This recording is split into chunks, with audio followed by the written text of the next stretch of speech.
Hello, I'm State Representative Zach Mako from the 183rd District. I'm down here at the 103rd Annual Farm Show, Harrisburg, Pennsylvania, and I'm with Secretary Redding. Great to see you. Happy New Year. Welcome. Hey, good to see you again, Thank sir. So one of my favorite, every time I come to the farm show, I like it more and more every year. Yeah. And one of my favorite things is I come down and I do interviews with the 4-H kids. That's my favorite thing. Yep. We need to get more kids involved in 4-H. I'm sure you I agree with me. You. Absolutely. What is your favorite thing, favorite item going on at the farm show here? Yeah, there's a lot of good things going on. I mean, I've come to appreciate some of the simple things, right? So we have an FFA midwinter convention on Monday of all of our FFA chapters across Pennsylvania. And what is an FFA? Yeah, the Future Farmers of America. Okay. So it's the 4-H and FFA are the two youth organizations. Okay. So they do, all of our ag science programs in PA have an FFA chapter. Okay. And they have, there's a structured sort of degree program that they attain. There's one point there in the ceremony where these young ninth graders are what they call the green hands, get their jackets, right? And it's a really cool, powerful moment. That's one. I think what we do in the commodity area here, just because when you come into the complex, people know we produce some apples and some mushrooms and some other things. Yeah. But most of the folks in the community know that either through a supermarket or a farmer's market, right? Right. So we create this farmer's market this year to have people meet the growers, see what we produce, they can buy the items. It's a really nice, in the calving corner, just because it's one of those good reminders that those larger animals have to be, a baby at some point, right? Yeah. So great stories everywhere. Good. Yeah. Yeah, and that would lead into my next question. What do you think is bridging the gap between the non-farming community coming to the farm show and, what's attracting those people? Certainly the farm to table kind of atmosphere that we have here. I guess, would you say that contributes to the attraction of the farm show? It's a big piece of it, man. I think most of the folks walking around here are consumers, right? They are non-farm community, which is fine, and we actually encourage that. And really, over the years, if you watch the 103 years, it's moved from a farm show, to really a farm show that is the intersection with consumers, right? Yeah. So it's education is the bottom line. Is having people appreciate what it actually takes to put food on the table. Right. Yep. And that as much as we appreciate this open space and all of the great products, it's not going to stay there just because you and I like it. Right. You have to buy those farms and manage those farms and invest in them and grow things. So having the public appreciate that and see that is what we try to achieve here at the week. Well, and plus they're shaking hands and talking to the people that are growing the food that we're eating here locally. So one of the things that I was just doing a little research and finding out about trade and what's going on. I know with tariffs that came in, now this is federal stuff, but it still affects us on the state level. Yeah. So you had tariffs come in.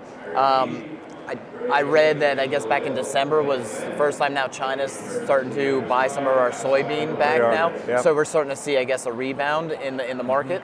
Is that am I right on that? Yeah, no, you're right. You're spot on. I mean, I think the discussions around trade, you can't talk about agriculture and the significance of it without mentioning trade. So I appreciate you bringing it up. And it's both Canada, Mexico, and China.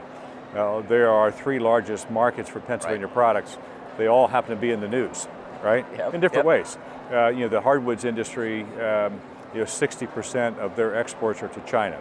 Okay. So what happens in China is going to tell you what happens across Pennsylvania in the hardwoods industry. Is one example. The soybeans you mentioned, China, part of that negotiation where they said no to everything and then opened that, relieved that a little bit, and the soybeans are flowing, which is good. There's some work to do yet, but the whole key is to keep that relationship in place. Right. Yeah. Now you mentioned hardwoods, transitioning into, I guess, a little less happy topic, the Spotted Lanternfly. Yeah. Over the last year, I was the first time that I saw them, and they've definitely made it into Northampton County. They were in Lehigh County, and now Northampton County is in the quarantine zone and all that. Now, I believe that there's only one natural predator, a little wasp that's like a parasitic wasp into the egg. Is there anything else that we're looking at to combat them?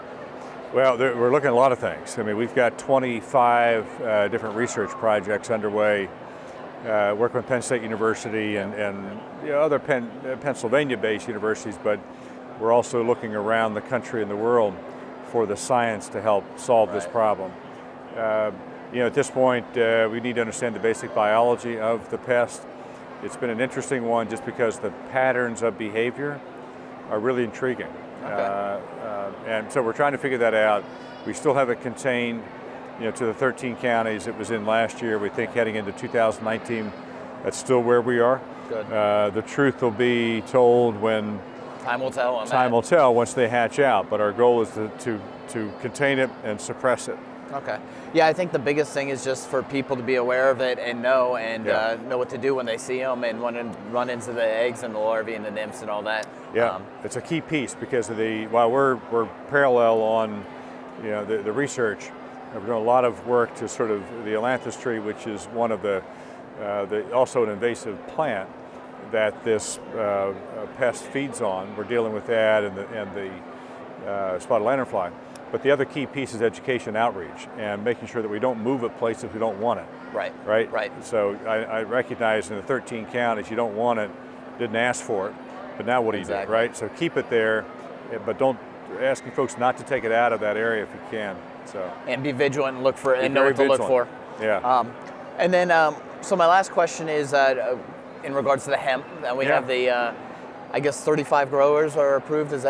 Did I read right? Well, so we had, for 2019, we have 82 that have just been notified, bumped up. Okay.